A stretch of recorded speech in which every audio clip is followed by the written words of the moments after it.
Assalamualaikum warahmatullahi wabarakatuh. Baik, perkenalkan kami dari mahasiswa UIN SMH Banten kelas semester 4 kelas D. Kami di sini akan menjelaskan sedikit tentang Birrul Walidain yang untuk melengkapi tugas-tugas kami dengan mata kuliah Tafsir Hadis Tarbawi.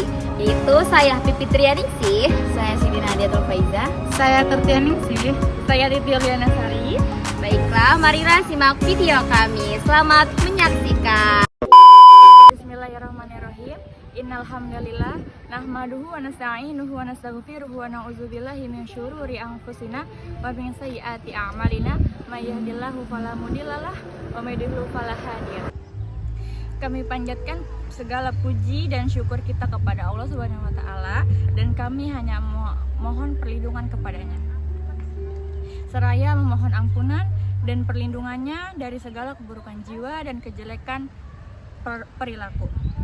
Barang siapa yang telah diberikan petunjuk oleh Allah, maka tidak ada seorang pun yang bisa menyesatkan jalannya. Aku bersaksi bahwa tiada Tuhan selain Allah, dan aku bersaksi bahwa Nabi Muhammad SAW adalah utusan Allah. Guys, tahu nggak sih? Kadang kita itu kayak sibuk ngejar cita-cita, sibuk main, sibuk kerjain tugas. Tanpa kita sadar, ada dua sosok di rumah itu yang senantiasa mendoakan kita secara diam-diam, yaitu kedua orang tua kita.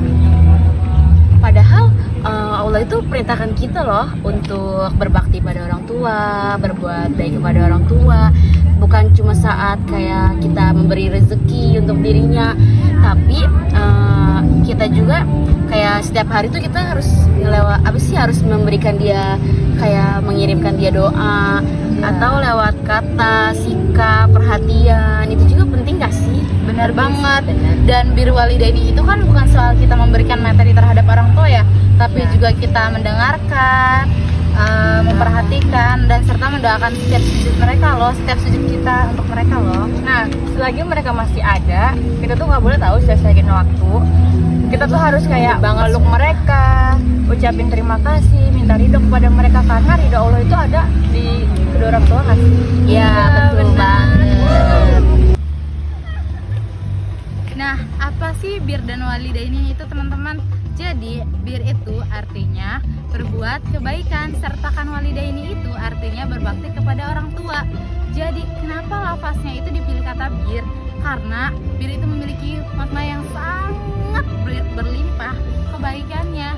Jadi, kalau bir dan walidaini disandingkan, maknanya sangat dahsyat, teman-teman. Jadi, Al-Quran itu tidak hanya memberikan tuntunan kepada kita untuk berbuat baik kepada masyarakat, kepada orang sekitar, tapi juga kepada orang tua kita sendiri. Nah, ini tuh terkandung dalam ayat berapa sih, teman-teman?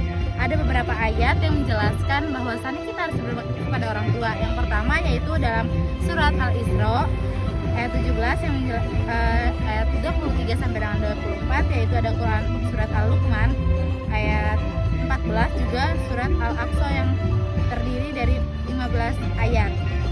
Nah, kalau teman-teman baca, teliti, dan telaah ayat Al-Quran yang tadi aku sebutkan, itu sangat melimpah dahsyatnya. Kalau kita mukarram kepada orang tua kita, kalau kita takzim, kita selalu mendoakan mereka dalam setiap sujud kita selalu mengingat beliau. Jadi kita tidak hanya mengingat beliau atas dasar beliau telah melahirkan ataupun membesarkan kita, tapi juga sebagai pedoman kita yang telah mengajarkan kita beberapa ilmu yang tanpa kita sadari. Itu sangat banyak maknanya, teman-teman. Dan orang tua itu sendiri terkadang ingin perhatian dari kita dengan cara kita memberikan kabar, hal kecil, tapi orang tua itu memiliki makna yang besar. Mereka sangat bahagia walau hanya kita berikan kabar saja, teman-teman. Jadi tanpa kita kasih materi, beliau itu sudah bahagia, teman-teman, melihat anaknya yang sudah dibesarkan itu hidup bahagia. Kak, Ya, kibar itu apa ya? kibar itu adalah istilah yang biasanya merujuk kepada anak yang sudah dewasa, yang sudah bisa mengangkat derajat kedua orang tuanya, yang sudah bisa menopang kedua orang tuanya. Nah, dalam konteks ini itu menjadi seorang kibar itu bukan hanya soal materi, kemampuan, tapi soal kematangan kita dalam berbakti kepada kedua orang tua.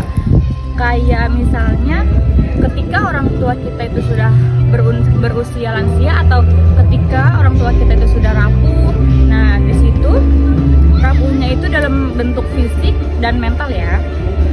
Nah, ketika kedua orang tua kita itu sudah rapuh, mereka itu pasti tidak akan sekuat dulu. Mereka itu kayak mudah lelah, mudah capek, mudah pikun, dan mungkin emosional mereka itu makin bertambah. Nah, jadi kita sebagai anak, kita harus gimana caranya harus bersabar menghadapi kedua orang tua kita yang seperti saat itu nanti. Tuh. Kak, tahu gak sih maksud dari wahnan ala wahnin? Waduh, aku kurang tahu deh kalau wahnan ala wahnin itu apa. Apa ya? Oh, wahnan ala wahnin ya. Iya kak. Berhubung aku lagi baca buku Berguru pada Al-Baru, itu ada tahu dijelasin di sini, yaitu tentang wahnan ala wahnin. Di sini itu dijelaskan dalam Quran surat Al-Luqman ayat 14 yang berarti itu kalau wahnan ala wahnin itu yaitu digambarkan melalui ayat tersebut itu bahwa kita itu harus berbuat baik kepada kedua orang tua kita, terutama terhadap seorang ibu. Karena apa? Karena wahnan ala wahnin maksud di sini adalah kelemahan di atas kelemahan ya teman-teman. Jadi maksudnya itu kayak kita itu harus berbuat baik kepada kedua orang tua kita, apalagi terhadap seorang ibu, karena seorang ibu itu yang melahirkan kita, yang menyusui kita, yang menyapi kita selama 2 tahun, dan itu tuh termasuk penting dan sangat berat sekali ya. Makanya di situ tuh wahnan ala wahnin yaitu kelemahan di atas kelemahan. Gimana? Oh begitu ya kak. Terima Ya. kasih kak. Ya sama-sama, jangan lupa ya baca buku ini.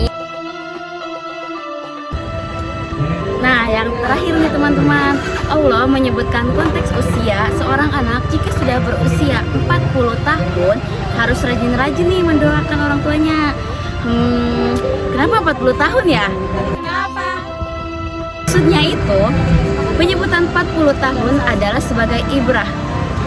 Bahwasannya mengirim doa untuk orang tua itu tidak harus di usia 40 tahun saja teman-teman.